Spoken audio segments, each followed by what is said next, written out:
everyone, it's me Angel. Welcome back sa aking YouTube channel.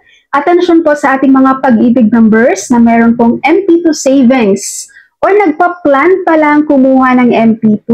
So meron po kasing nagtatanong, itago natin yung pangalan niya. Sabi niya, ma'am, paano po yung 5,000 monthly po? Ito ay para sa MP2 savings ha. Magkano po aabutin after 5 years? Alright, so bibigyan natin yan ng sample computation. Pero ito po guys ay estimated amount lang after 5 years ha. Dahil yearly, mag-iiba po ang ating dividend rate. Okay, so for example, ang savings type natin ay monthly. Starting amount natin, 5,000 pesos. Ang ating monthly contributions is 5,000 pesos. Dividend rate na gagamitin natin ay ang 7.10%, kung saan ito po yung dividend rate noong 2024. And I'm sure guys, by 2025 and more years to come, tataas po itong dividend rate natin. Ngayon, i-compute po natin. Okay.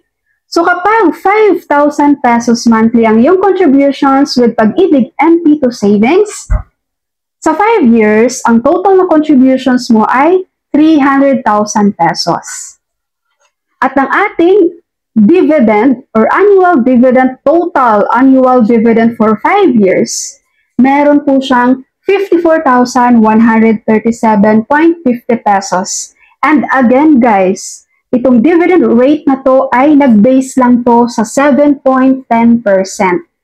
Maaari pang tumaas to dahil pataas ng pataas ang ating dividend rate ng MP2 savings yearly. So, 300,000 pesos plus ang tubo ng pera mo na 54,137.50.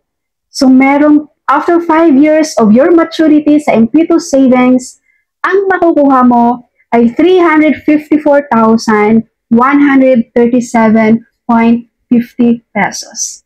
Take note guys, itong MP2 savings natin ay tax-free.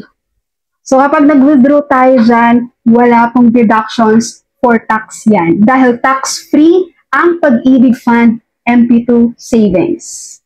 Kaya sa may mga MP2 savings dyan, ang kanilang monthly contributions ay 5,000 pesos.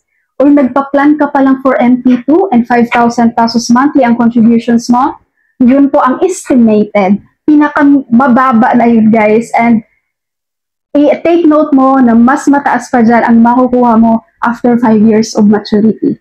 Alright, so Pag-ibig numbers, that's all for my video for today. Sa nag-comment po, sana ay naipaliwanag ko po sa inyo ng maayos ang inyong request para sa 5,000 pesos na monthly contributions for MP2 savings. That's all for my video for today. Thank you so much for watching everyone. God bless you all.